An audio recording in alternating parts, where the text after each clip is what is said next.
By the time you've reached your mid-50s to mid-60s, you should have the skills, knowledge and experience to navigate most challenges in life, right?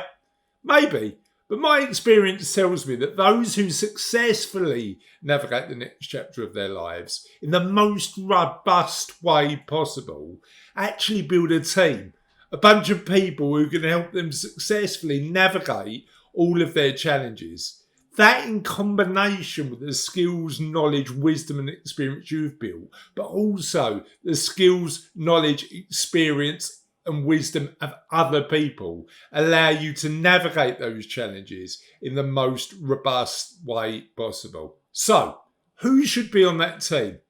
In this video, I want to talk about the 5 people I'd recommend that you need to be on your team when you're considering what happens next to navigate successfully the next chapter of your life. Welcome to What Happens Next.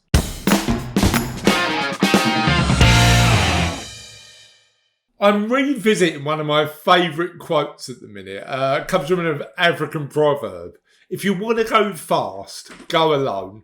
And if you want to go far, go together. However, this raises a practical question. When you're thinking about retirement or what happens next, who do you need to go far with?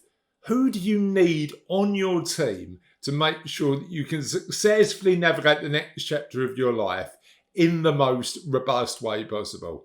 And I reckon there's 5. And I reckon 2 out of these 5 might surprise you. The first person you need on your team, I believe, is your partner. Because it's interesting. Having worked with couples for a couple of decades now, the dynamic which often shifts the most, either in retirement or what happens next in our lives, when we enter the next phase of our lives, is the relationship we've got with our significant other. Often the dynamic between husbands, wives, partners shift significantly in the next stage of our lives because the patterns of our lives change. Instead of the daily habit of going to work, you might be at home more and spending more time with your partner. Now, that might be amazing because it gives you the time and space to do some of the things that you've always wanted to do.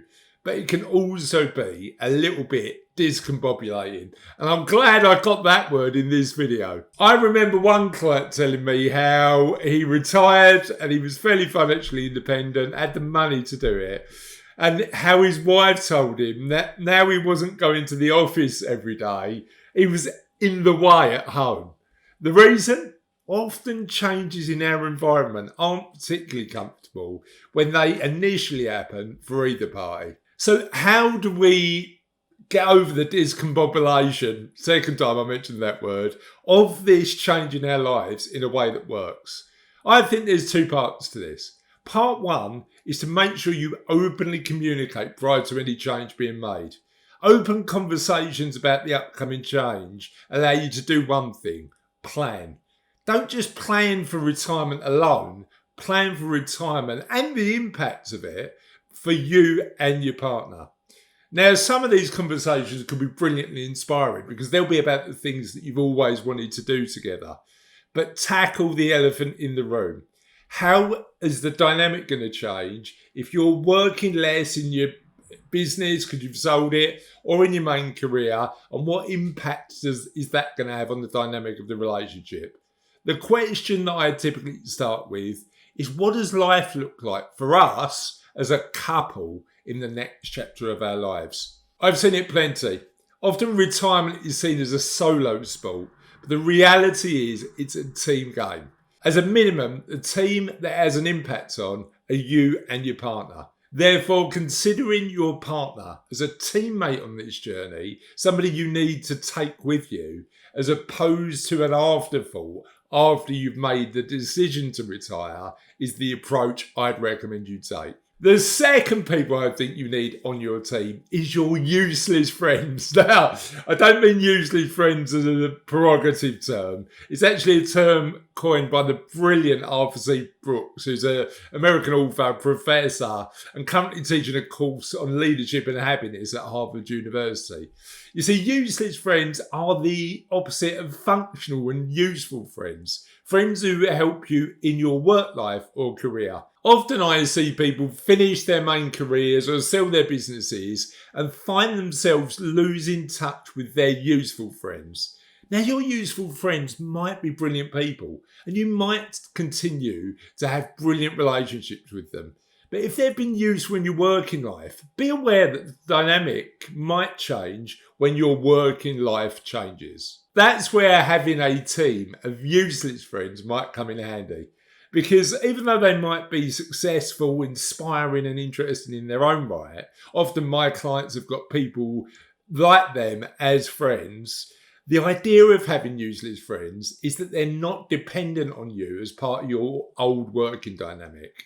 Therefore, the dynamic of the relationship might not change as much when your work changes. Having useless friends is one key factor in making sure that one of the most important areas of our well-being, social well-being, isn't negatively impacted when we make a fundamental change in our lives. However, one really important point here is that if you're in your 40s, 50s and 60s and most of your friends are linked to your work, you're probably not alone. There's plenty of content on the What Happens Next YouTube channel, which gives some really practical tips on what you can do if you find yourself having really good friends at work, but haven't built that team of useless friends yet on how to do it practically. Because I know it's hard, particularly as we get older in life, it is more difficult to make friends.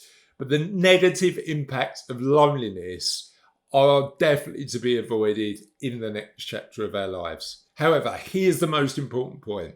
Having friends on your team outside of your working environment when you navigate the next chapter of your life is definitely going to be a step in the right direction. The third person I think you should have on your team is a financial planner.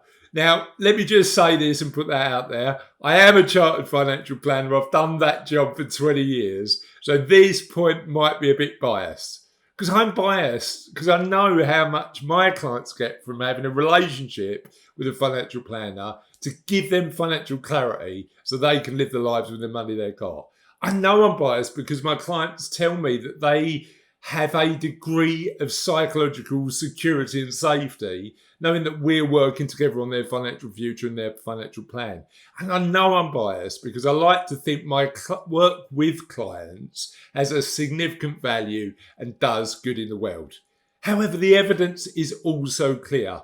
Having a really good relationship with a financial planner can improve your experience in the next chapter of your life. Now, you might notice I'm not saying financial advisor because there is a massive difference between having a relationship with a financial advisor where it's all about products and transactions and a financial planner who builds a deeper relationships, understands what you want out of your life and uses money as a tool to help you do that.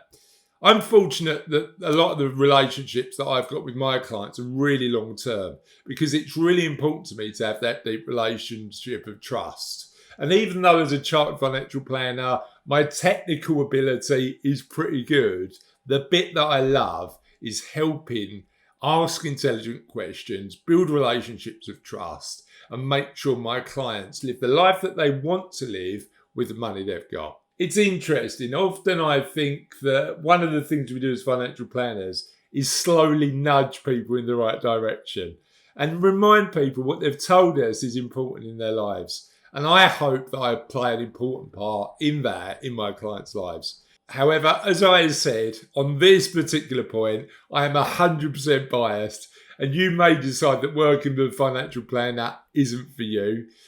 I would suggest, though, that if you're debating whether a financial planner might be right for you, there's an article from Morningstar that I'll put in the comments that is worth taking a look at. The next person I'd suggest you have on your team is a fitness partner. Often I find that when I'm talking to clients, an area of their lives they might want to focus on more when they've got a bit more time is their health, their physical well-being. My own personal experience of getting fitter, healthier and stronger is that accountability really helps me. That's why I think the concept of a fitness partner is really important. For me at the moment, these fitness buddies are an amazing bunch of people I play paddle tennis with, and Andy, my mate who I'm climbing Kilimanjaro with later in the year. For my wife Cassie, it's her friend Claire. For you, it might be a personal trainer or the people you go to spin or boxing class with. Most people I've spoken to have been there. They join a gym alone, they spend 2 sessions walking around the machines, not really using them, and then they never go back to the gym again. Accountability, be it friends, professionals like a personal trainer, or teammates, can really help with this. Because as social animals, doing fitness stuff together can really help do the most important thing when it comes to fitness. Stay consistent and stay on track. And the last person I'd suggest you need on your team is a coach. Increasingly, we've seen people who are looking to navigate to the next chapter of their lives and careers appreciate the benefit of a coach. Someone who asks the right questions, considers different frameworks, and enables you to think about the next chapter of your life in a different way. Now, I've recently benefited from coaching, and it wasn't because the coach had all the answers, but simply asked me questions intelligent enough to help me understand what I felt about a particular topic. When we're going through change in our lives, having somebody help us clarify our thinking can be immensely powerful, and I'd recommend that you consider this. The good news is that if you're thinking about this and you're not retiring until 2026, we're doing some work to build a service at what happens next, which will link you up with a coach that's going to help you navigate the next chapter of your life.